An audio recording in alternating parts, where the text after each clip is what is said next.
আমি নিজেই মর্মাহত এবং দুঃখিত এবং তার পাশাপাশি হচ্ছে যে এই যে গাড়ি চালকরা যারা ঢাকা সিলেট নট অনলি ঢাকা সিলেট আমি প্রত্যেক চালকের ব্যাপারেই বলবো তাদের সতর্ক হওয়া উচিত। তারা তো তাদের জীবন শুধু নয়, এখানে আরও একটা গাড়িতে প্রায় 200 জন মানুষের জীবন নিয়ে, অর্থাৎ 40 জন প্যাসেঞ্জার থাকলে একটা পরিবারের 5 জন করে হিসাব করলে 200 জন।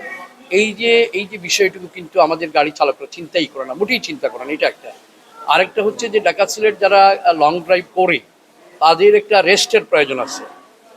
11 ঘন্টা 10 ঘন্টা ড্রাইভ করলো, তারপরে যদি আবার 2 ঘন্টা পরে আবার গাড়িতে উঠে যায়, তাহলে তো কোনো অবস্থাতেই এটা তার জীবনের জন্য রিস্ক এবং যে প্যাসেঞ্জারকে নিচ্ছে তাদের জন্য রিস্ক।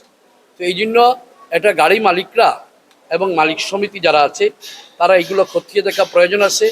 এই ড্রাইভার কখন গাড়ি চালিয়ে সিলেটে আসছিল, আরেকটা ড্রাইভার কখন চালিয়ে ঢাকায় গিয়েছিল, কখন সে গাড়িতে উঠলো, এইগুলো দেখার বিষয় আছে। পাশাপাশি যারা বর্তমানে যে কাজ চলছে এই কাজের জন্যই তো বিলম্ব হচ্ছে। বিগত 17 বৎসর, এই আজ থেকে প্রায় 4 বৎসর পূর্বে একটি সরকার ছিল, সকল সরকার, তারা কাজটা শুরু করেছিল, কিন্তু তারা নামে শুরু করেছিল, তারা জমি অধিগ্রহণও করেনি, টাকারও কোথাও কোনো কিছুই করেনি, না করে একটা কাজ শুরু করে দিয়েই জনগণকে দুঃখা দেওয়ার চেষ্টা করে লুটপাট করার চেষ্টা করেছিল। বর্তমান সরকার জনগণের ভোটের সরকার, এই সরকার আসার পরপরই জমি অধিগ্রহণ প্রায় সম্পূর্ণ করেছে, কাজের গতি বেড়েছে। আমরা আশা রাখি আগামী 3 থেকে 3.5 বছরের মধ্যে ঢাকা সিলেট হাইওয়ের কাজ যদি সম্পন্ন হয়, যেভাবে আমাদের মাননীয় মন্ত্রী সিলেট একের মন্ত্রী জনাব খন্দকার আব্দুল মুক্তালী সাহেব সর্বদাই এটা খোঁজখবর নিচ্ছেন।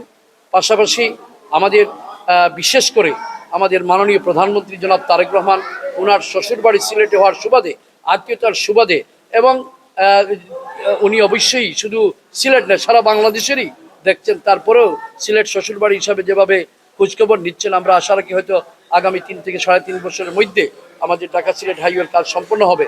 সম্পন্ন হলে শেষ হবে না যতক্ষণ না আমরা সচেতন না হই, ড্রাইভাররা সচেতন না হয়, বাস মালিকরা সচেতন না হয়, ততক্ষণ পর্যন্ত এগুলো চলবে। আমাদের সচেতনতা দরকার। আজকের যে ঘটনাটা হয়েছে উসমানীনগরে, গত কয়েকদিন আগে হয়েছে নাজিরবাজারে, বেশ কয়েকটা ঘটনা দেখছি, বেশ কয়েকটা প্রাণ চলে গেছে। পুলিশ কি করে না, হাইওয়ে পুলিশের অবশ্যই দায়িত্ব আছে। আপনি জানেন হাইওয়ে পুলিশ বিগত 17 বছর ছিল একটি অনির্বাচিত সরকারের অধীনে। নির্বাচিত সরকারের অধীনে এখন আসছে, এখন স্বাভাবিক জাতির সচেতনতা বৃদ্ধি করতে হবে এবং সরকার সে ব্যাপারে নজর দিচ্ছে। একটু অপেক্ষা করুন, 6 মাস হয়েছে, একটু অপেক্ষা করুন এবং আমরা আমাদের অবস্থান থেকে আমরা আমাদের যে জায়গায় কথা বলার আমরা সেখানে বলবো, যাতে যোগাযোগ ব্যবস্থা এখানে সরকারের আরও নজর থাকে। এবং আজকের এই যে অ্যাক্সিডেন্টের পরেও যদি হাইওয়ে পুলিশ যদি সচেতন না হয়, তারাই তো সচেতন হওয়ার কথা, তারা নিজেরাই। কারণ তারাতে যখন অত করেছে তখন তো আইন শৃঙ্খলা নিয়ন্ত্রণে আনার অত করেছে, এটাও কিন্তু আইন শৃঙ্খলার একটা অংশ। তো আমি মনে করি যে পুলিশ প্রশাসন, বিশেষ করে হাইওয়ে পুলিশ, আরও সচেতন হওয়া দরকার আছে। কিন্তু তার চেয়ে বেশি প্রয়োজন হচ্ছে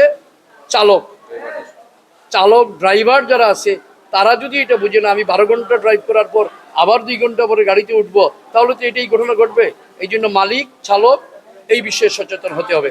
এবং এই যে প্রাণগুলো ঝরে গেল, এই প্রাণগুলো তো পাওয়া যাবে না।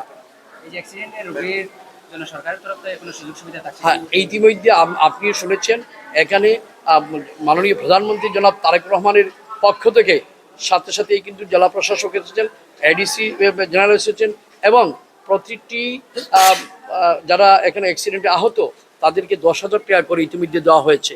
এবং আপনারাই তো শুনলেন, তারা অত্যন্ত খুশি এবং তারা বলল যে অতীতে অনেক অ্যাক্সিডেন্ট হয়েছে, আর সরকারের জেলা প্রশাসন তো দূরের কথা, পুলিশই ঠিকমতো এসে দেখে নেই। সেখানে জেলা প্রশাসক এসেছেন, এডিসি জেনারেলকে দিয়ে সরকারের পক্ষ থেকে মাননীয় প্রধানমন্ত্রী তার পক্ষ থেকে সাথে সাথে এই 10,000 টাকা করে দেওয়া হয়েছে। আমিও মহানগর বিএনপির সেক্রেটারি হিসাবে, এই সরকারের একজন অংশীদারিত্ব হিসাবে আমিও এসে খোঁজখবর নিয়েছি এবং ইতিমধ্যে